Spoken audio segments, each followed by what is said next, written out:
Sa ngalan ng Ama at ng Anak at ng Espiritu Santo. Amen. Diyos amang makapangyarihan sa lahat, muli kaming nagpapasalamat sa oras na ito na ipinagkakaloob mo upang ang iyong banal na mensahe ay aming madinig, maipunla sa aming mga puso at ito'y mamunga. Ama, lumalapit kami sa iyo na may kababaang loob at humingi ng kapatawaran sa aming mga pagkukulang. Patid mo ang mga nilalaman ng aming puso. Linisin mo po ito, Panginoon, upang sa oras na ito ay bigyan mo kami ng karunungan na maunawaan ang iyong mensahe. Banal na Espiritu, manahan ka sa puso ng bawat isa. Kami patuloy na nagtitiwala, naniniwala, umaasa, nagmamahal sa iyong paggabay. Patid ang Diyos ang mga dinadala nating pagsubok sa buhay. Itayaan natin ang Panginoon ang sawagot sa mga pagkakataong nagtanong tayo sa Kanya ng bakit, upang maunawaan natin na sa bawat bakit na nangyari sa ating buhay ay may dahilan ang Diyos. Patuloy tayo lumapit sa presensya ng banal na Espiritu. Sama-sama po tayong makinig ng mabuting balita. Ayon kay San Mateo.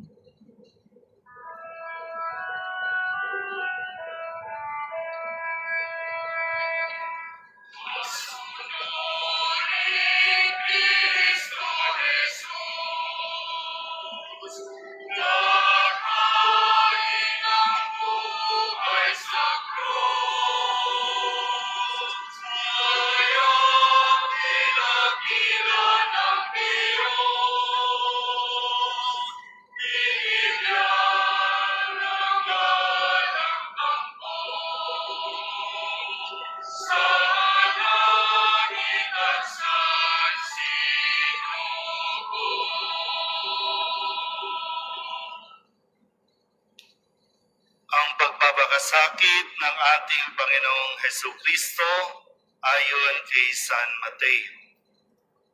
Noong panahong iyon, iniharap si Jesus kay Gobernador Poncio Pilato. Ikaw ba ang hari ng mga Hudyo? Tanong sa kanya ng gobernador.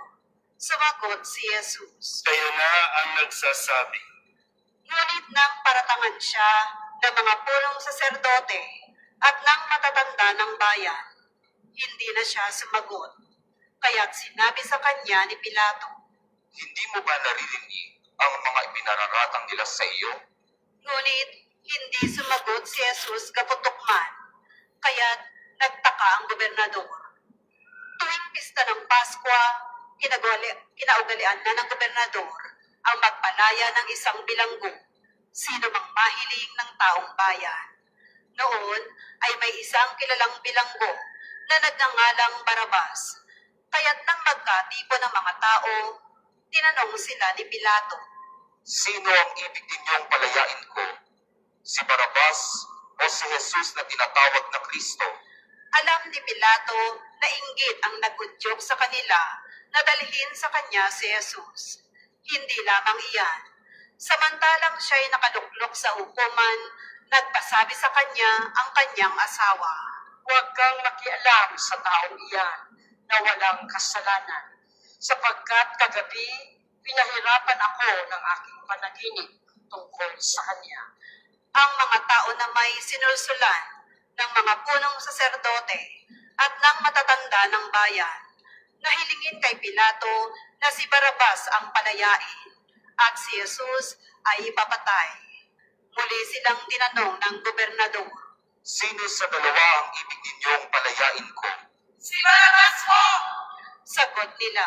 Sinabi sa kanila ni Pilato, Kung gayon, ano ang gagawin ko kay Jesus na tinatawag na Kristo? sumagot ang lahat. Iba ko sa krus! Bakit? Anong masama ang ginawa niya? Tanong ni Pilato. Ngunit lalo pa nilang isinigaw. Iba ko sa krus! Nang makita ni Pilato na wala na siyang magagawa at malamang pang magkagulong mga tao, nagpakuha Kumuha siya ng tubig at naghugas ng kamay sa harapan ng mga tao. Wala akong pananagutan sa kamatayan ng taong ito. Bahala kayo. Sabi ni Pilato. Sumagot ang mga tao. Pinananagutan namin at ang aming mga anak ang pagkamatay niya. At pinalaya niya si Barabas. Ngunit ipinahagupit si Jesus at ibinigay sa kanila upang ipako sa krus. Si Jesus ay dinala ng mga kawal ng gobernador sa pretorio at nagkatipon ang buong batalyon sa paligid niya. Hinubaran nila siya at sinuotan ng isang balabal na pulang-pula. Naglikaw sila ng halamang matinik at ipinutong sa kanya, saka pinapaghawak ng isang tambo sa kanyang kanang kamay, at palibak siyang niluhod-luhuran at binati. Mabuhay ang hari ng mga Hudyo. Siya'y pinaglulurhan, kinuha nila ang tambo at siya'y pinaghahampas sa ulo. At matapos kutyain, kanilang inalisan siya ng balabal, sinuotan ng sariling damit at inilabas upang ipako sa krus. Paglabas nila ng lungsod, kanilang nakita ang isang lalaking nagngangalang Simon, isang taga-Sirene. Pilit nilang ipinapasan sa kanya ang krus ni Jesus. Pagdating sa lugar na tinatawag na Golgota, na nangangahulugang pook ng bungo, binigyan nila si Jesus ng alak na hinaluan ng apdo. Ngunit nang matikman niya, ay hindi ininom. Nang maipako na siya sa krus, pinaghati-hatian nila ang kanyang mga damit, matapos magsapalaran. At naupo sila upang siya'y bantayan. Nakasulat sa kanyang ulunan ang sakdal laban sa kanya. Ito'y si Jesus, ang hari ng mga Hudyo. Dalawang tulisan ang kasabay niyang ipinako sa krus, isa sa kanan at isa sa kaliwa. Nilibak siya ng mga nagdaraan at tatango-tango pang sinabi, Di ba ikaw ang gigiba ng templo at muling magtatayo nito sa loob ng 3 araw? Iniligtas mo ngayon ang iyong sarili. Kung ikaw nga ang anak ng Diyos, bumaba ka sa krus. kinutya rin siya ng mga punong saserdote, ng mga eskriba at ng matatanda ng bayan. Sabi nila, Iniligtas ang iba, ngunit ang sarili di mailigtas. Di ba siya ang hari ng Israel? Bumaba lang siya ngayon sa krus. Maniniwala kami sa kanya. Nananalig siya sa Diyos. At sinabi niyang siya ang anak ng Diyos. Iligtas siya ng Diyos kung talagang iniibig siya. at inalipos na rin siya ng mga tulisang ipinakong kasabay niya. Mula sa tanghaling tapat hanggang sa 3 ng hapon, ay nagdilim sa buong lupain. Nang mag-i-3 ng hapon, sumigaw si Jesus. Eli, Eli, lama sabachthani. Ibig sabihin, Diyos ko, bakit mo ako pinabayaan? Narinig ito ng ilan sa mga nakatayo roon. At sinabi nila, Tinatawag niya si Elias. agad tumakbo ang isa sa kanila at kumuha ng espongha, tinigmak ng maasim na alak, inilagay sa dulo ng isang tambo at ipinasipsip kay Jesus. Ngunit sinabi naman ng iba, Hintay muna. Tingnan natin kung darating si Elias upang iligtas siya. muling sumigaw si Jesus at nalagutan ng hininga. Lumuhod po ang lahat.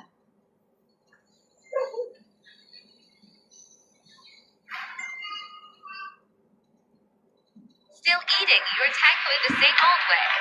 Our premium taco is super soft, easy to slice, and perfect for any recipe. Sa ngalan ng Ama, at ng Anak at ng Espiritu Santo.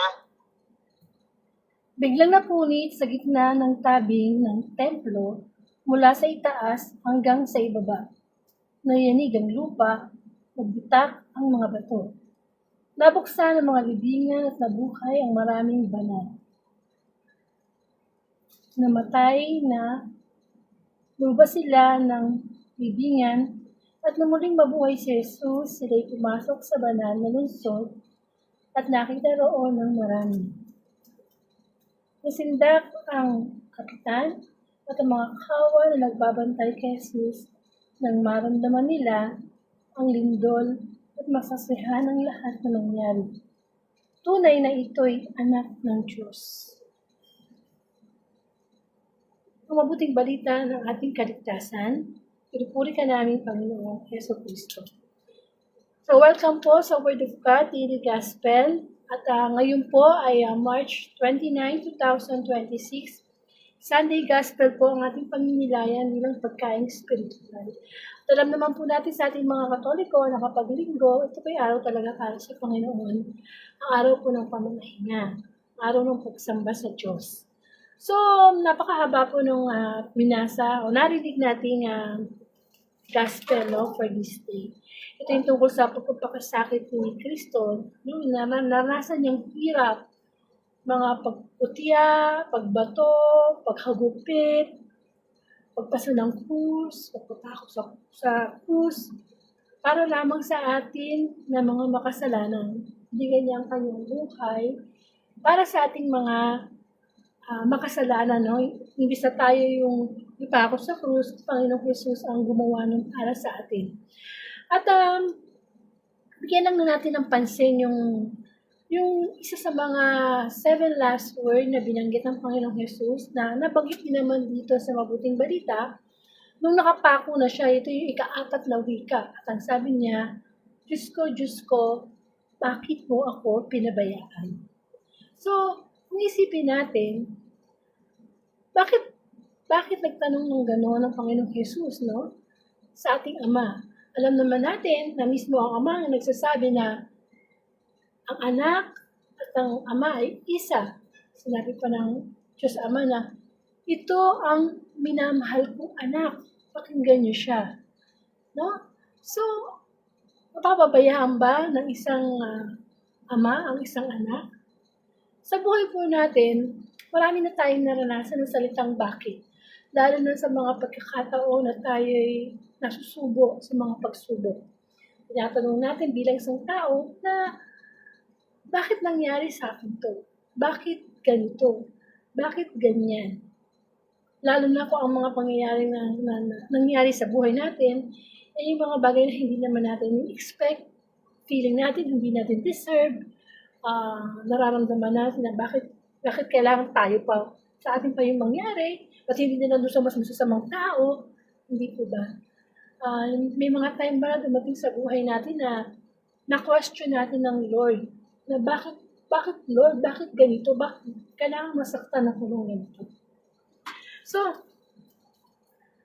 ang Panginoong Jesus, sa mga oras na yon, talagang naipakita o naiparamdam ng kanyang pagiging tao. Kasi nga, di ba, siya yung totoong Diyos at totoong tao.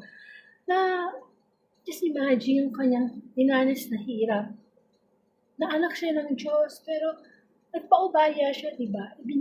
Sumunod siya sa kalooban ng Diyos na maranasan niya ang lahat ng ito para sa atin na mga makasalanan. Ang katutuusin, hindi talaga biro ng kanyang pagpapakasakit. Yung mga parusa na ibinigay sa kanya, no? Yung pagpapako sa krus. Sa panahon ni Kristo, ang mga ipinapako lang sa krus ay mga super walang niya. Talagang walang niya na talaga na kailangan mamatay. Pero itong Kristo na to, Panginoong Jesus, hindi naman ano siya napakabuti niya. Puro kabutihan ang pinakita niya. Pagpapagaling, mga himala, pinapakilala niya na kung ano ang ama, siya ang anak. Wala siyang masamang hangarin. Pero diba, no? Kampa ngayon, nandito yung palaspas. Diba, sabi nga, yung palaspas ay ginawagayway bilang pagwe-welcome sa pagdating ni Kristo bilang hari, no? Pero, yung mga tao doon noon na nag-welcome noon kay Kristo, ay hindi yung mga taong sumigaw na ipako siya sa krus. Ipako siya sa krus. So, bakit ganun, no? Minsan, dito sa Old Testament, naalala ko lang, yung si Job. Si Job na talagang sobrang pinagpala ng Diyos na ibinigay sa kanya ang lahat ng magagandang bagay, kayamanan, pamilya, mga ari-arian, mga pamilya, di ba, mga alipin. Pero dumating yung time na napalitan yun ng kasawian. Lahat ng mga magagandang bagay na nasa kanya ay binawi. Nawala yung kayamanan, nawala yung mga anak, alipin, kaibigan. Ang tanong, bakit? Hindi naman siya gumagawa ng masama. Kung tutusin, sumusunod siya sa kalooban ng Diyos. Pero ito ay isang paghamon kasi ng Diablo sa Diyos Ama na, kaya ka lang naman sinasamba niyan kasi binibigyan mo ng blessing. Kaya humingi ng pahintulot yung Diablo na sige, tingnan natin, subukin natin yan. Tingnan mo, pagka wala na yung mga blessing na yan, talikuran ka yan. Kaya sabi ng Ama, Diyos Ama, sige, subukin mo siya pero wag mo lang siya papatayin. So, ganun ang nangyari na wala ang lahat. Nagkaroon pa siya ng sakit na sobrang nakakadiri mula ulo hanggang paa. Talagang lalayuan siya ng kanyang mga kaibigan. Kahit ultimo yung kanyang asawa, pinapalayo na siya, pinapatalikod na siya sa Diyos.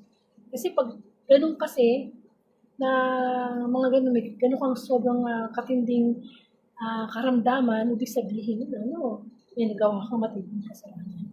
Pero hindi tumalikod si Job, Sa kabila ng pwede naman yung sabihin niya, bakit po Lord? Bakit po Ama?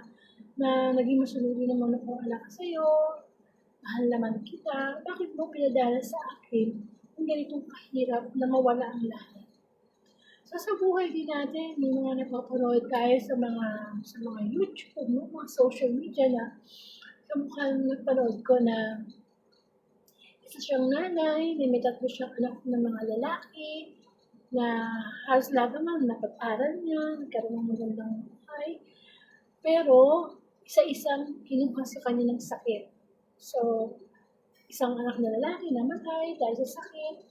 Tapos yung pangalawa dahil sa sakit. Tapos pangatlo, namatay din dahil sa sakit. So, wala man natira sa kanya na anak. Nag-iisa na lang siya sa buhay.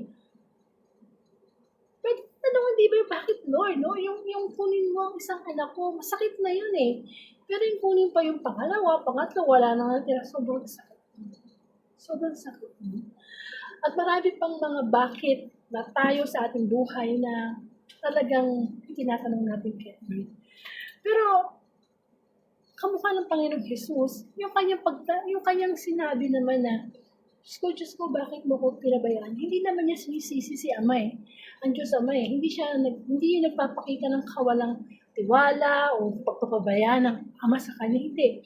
Kasi sa ating minsan, lalo na ngayon sa panahon na ito, halimbawa, meron tayong mga apo o mga anak. Masyado na very protective ang mga magulang ngayon dito Minsan, ang anak o apo, hindi na pinapabayaan maglaro sa labas, hindi na pinapabayaan tumakbo ng mag-isa, takot na silang madapa ang bata para masugatan. Masyado nang minsan hindi overprotective na. Kamukha ng mga panahon natin na talagang, di ba, naglalaro tayo sa labas, tumatakbo, madapa, masugatan, naranasan natin yung sakit. Kasi ganun naman talaga ang buhay Parte ng buhay ang mga pagsubok. Parte ng buhay yan. At minsan na itanong ba natin sa sarili natin, bakit ngayon naglilingkod ka na sa Panginoon? Bakit ngayon nagsisimba ka na? Bakit ngayon nakikinig ka ng salita ng Diyos? Kasi nanggaling ka sa pagsubok. Maaaring pagsubok yan ng sakit, nakawala ng trabaho, broken relationship. Yung mga pagsubok pa, sarili lang naging dahilan kung bakit tayo nagbalik loob sa Panginoon. At kung si Kristo, naranasan niyang napakatinding hirap, sakit, parusa, nung nagkatawang tao siya, naiintindihan ng Diyos yung nararamdaman natin ngayon. Yes, bilang tao, nakaramdam tayo ng salitang bakit, pero dapat pala naiintindihan natin yun, na may purpose si Lord sa bawat mga bagay na pinagdadaanan natin pagsubok. Bakit natin naranasan to? Upang mas lalo tayong lumapit sa Panginoon. Upang lalo tayong mas magtiwala sa Panginoon. Amen? Marami pa rin bakit sa buhay natin na hindi natin masasagot bilang mga tao kasi very limited ang ating isipan. Pero kung itong bakit na ito ay pinagkakatawanan natin sa Diyos at sinasabi ng Panginoon na huwag kang mawalan ng tiwala. Patuloy kang magtiwala sa akin. Kung minsan nga, di ba, nagdadasal tayo na, Lord, iligtas mo yung pamilya ko, ilayo mo kami sa mga karamdaman, ilayo mo kami sa mga ganitong sakuna. Pero, minsan tumatating pa rin siya, di ba? Kahit nagdadasal ka na ng huwag kang magkasakit, may nagkakasakit pa rin sa pamilya. Kung minsan, nagdadasal mo na walang mangyari sa kuna, may nangyayari pa rin sa kuna, minsan unexpected pa. So, magandang ipanalangin natin sa Panginoon na mas dagdagan yung ating faith sa Kanya. Para pag dumadating yung mga bagay na i-question natin na bakit, hindi na natin tatanong yun. Kasi lagi natin sasabihin na, Lord, let your will be done. Kung ano ang kalooban mo. At ganoon kasi ang ginawa ng Panginoong Yesus. Naranasan niya mga ganong paghihirap para ano? Para masunod niya ang kalooban ng Ama sa langit. At yun naman ang gusto ng Panginoon eh. Ito nga lang generation natin, di ba? Very fast technology na tayo. Lahat mabilis na ang mga transaksyon, no? Mga dependent na lang. Bakit kung kailan naging mabilis ang mga pag-inog ng mundo, mabilis mo lang nababayaran yung mga bills mo, mabilis mo lang nakakakuha ng mga information, so Google ka lang, di ba? Bakit kung kailan bumilis ang technology, saka naman bumagal at halos mawala na ang pagtitiyaga ng tao na mas lumapit sa Panginoon. Yung pagmimisyon nga lang ni Kristo, bakit hindi natin matularan? Yung kanyang pagmimisyon na iparadya ng pamumuting balita. Bakit tayo hindi natin ma-share si Kristo sa ating mga timeline? Amen. Tayo bilang mga nilikha ng Diyos, hindi rin ba natin naitanong, bakit tayo ganun kamahal ng Panginoong Diyos, na sa kabila ng ating mga kasalanan, patuloy pa rin nandyan ang Panginoon at naghihintay sa atin upang tayo ay magbalik loob sa Panginoon. Napakabuti na dapat lagi nating isip na sa bawat pangyayari na sa ating buhay, yes, dumadaan sa isipan natin na magtanong ng salitang bakit. Pero huwag natin kakalimutan na huwag tayo mawawalan ng tiwala sa Diyos. May control ang Diyos. Alam niya kung anong mangyayari sa pasimula pa hanggang sa wakas ng mundo. Ang mga nararamdaman nating mga emosyon, pag-iyak, pagtawa, pagtangis, parang feeling natin na pabayaan na tayo, lahat yan. Lahat yun ay dinanas ng Panginoong Jesus. Lahat yun ay naramdaman niya. Kaya nauunawaan ng Panginoon ang ating mga nararamdaman sa oras na ito. Maaaring sabihin natin, bakit tayo ngayon may karamdaman? Gusto ba ng Diyos yun? Na ikaw may sakit? Hindi. Nangyayari na rin naman yun dahil sa ating kapabayaan sa ating katawan. Yung lifestyle natin. O bakit ka nagkaroon ng broken relationship? Kasi yung ating mga free will, ginagamit din natin siya sa hindi kalulugod ng Panginoon. Bakit ganito ngayon ang mundo? Masyado nang nanonormalize ang mga kasalanan. Hindi na kinatatakutan ng tao. Tutusin, marami tayong bakit. Pwede naman nating masagot dahil alam natin ang tama't mali. Pero ginagawa pa rin natin yung mali. Di ko ba? Kaya, ipinaparamdam sa atin ng Panginoon na pagkamat nabayubay siya sa krus ng Kalbaryo, never niyang sinisi ang Ama sa langit na siya pinabayaan. Never. Tayo ang mas pinapatamaan ng wika ng Panginoong Jesus sa kanyang ika-4 na wika. Nagtatanong tayo, bakit tayo pinabayaan?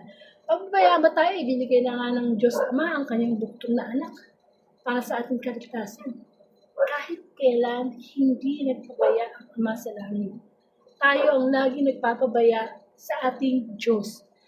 Lagi na siya binabaliwala, lagi natin siyang hindi sinusunod yung kanyang mga utos. Samantalang, nandoon, ipinakita na niya ang kanyang pag-ibig sa sanlibutan.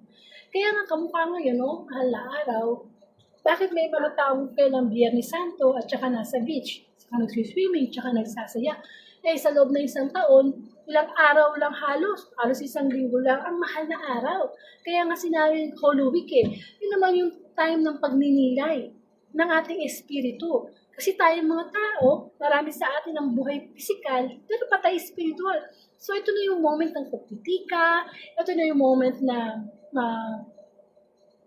bibigyan naman natin ng halaga ang spiritual nating kaugnayan sa Diyos. Kasi bilang mga tao, di lang naman tayo nilikha ng katawang lupa, meron tayong spiritu. So para magkakaroon ng ma-activate online yung ating spiritual life kung hindi tayo nagkakaroon ng connection sa Panginoon. So, ito'y pag-alala sa pag-ibig ng Diyos at pagpapakasakit ni Kristo. So bakit hindi natin ito bigyan ng sapat na panahon? Napakahaba naman ng panahon sa buong taon na pwede tayong maglibang, pwede tayong gawa ng mga bagay na gusto natin. Pero sana itong papasok na, palaspas na, bukas, simula na ng Lunes Santo, Martes, Miyerkules, Huwebes, Biyernes, Santo, lalo na pagka Biyernes Santo, talagang ultimo ang mga malalaking mall, nagsasara sila, nakikisa sila sa pagpapakasakit, pagkahirap ni Kristo. So, ganun din tayo. I-give up muna natin yung mga bagay na pangmundo at pumasok tayo sa spiritual na mundo ng Panginoon. Sapagkat yun naman ang mahalaga sa buhay natin Akala lang natin siguro ang mahalaga dito sa buhay natin yung kumakain tayo, katrabaho, mga material na bagay, hindi. Ang totoo talaga natin dapat na pinagtutuunan ng pansin sa bawat araw na tayo ay nagigising sa panibagong oras, bakit tayo ginising ng Diyos? Kung ngayong araw na ito, March 29, 2026, bakit tayo ginising ng Diyos? Sana hindi na lang, meron namang mga kasabayan tayo na hindi nagigising. Pero eto tayo, nakarinig ng salita ng Diyos, nakakain, nakakilos. Bakit? Kasi binibigyan pa tayo ng pagkakataon ng Panginoon na lumapit sa Kanya. Lumapit sa sakramento ng komunyon. Amen. Pinapaalala sa atin na bakit ibinigay ni Kristo ang kanyang buhay. Bakit naranasan natin yung mga pagsubok sa buhay natin. Ang pagsubok, ibinigay sa atin ng Panginoon, hindi tayo para pahinahin, kundi para lalo tayong palakasin. Para sa tuwing na pagtatagumpayan natin ang mga pagsubok sa ating buhay, nabibigyan natin ng parangal ang Panginoon. Bawa, yung isang taong napakasama niya, buong buhay niya, naging masama siya. Tapos nagbalik loob siya sa Diyos. Sinong nabibigyan ng parangal? Ang Panginoon.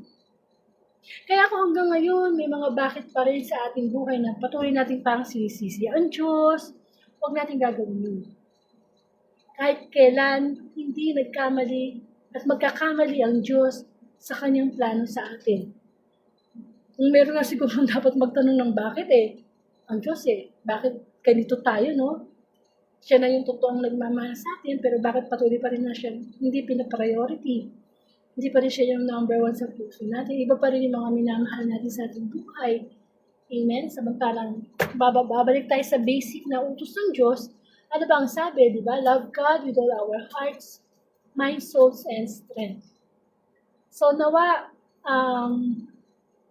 maunawaan din natin na ang Diyos ay kumikilos sa buhay natin na alam niya na kung ano yung pagsubok na dinadanas natin ngayon, kaya natin yun. Kasi hindi naman magbibigay talaga ang Diyos ang pagsubok na hindi kaya ng isang tao. Magkaroon po tayo ng closing prayer.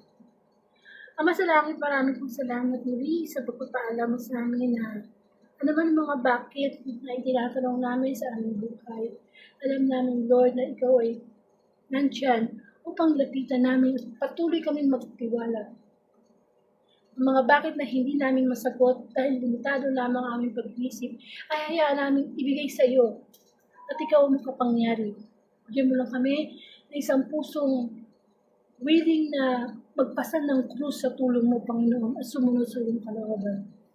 Ama namin, sumasalangit ka, sambahin ang ngalan mo, sa amin ang kaharian mo, sundin ang loob mo, dito sa lupa, para nasa langit. Bigyan mo kami ng aming kakanin sa araw-araw, Tawarin mo kami sa aming mga sala. Para nang pagkatawad namin sa nagkakasala sa amin. Hindi po kami paigil sa takbo. Pagkakami kami sa lahat ng sama. Sa ngalan ng Ama, sa Anak, ng Espiritu Santo. Amen. So, muli, ako ibibigay ni Lord ang March 30, 2026. Monday Gospel or Holy Monday, o Lunes Santo, ay sama-sama tayo muling magnilay sa mabuting balita. To God be the glory.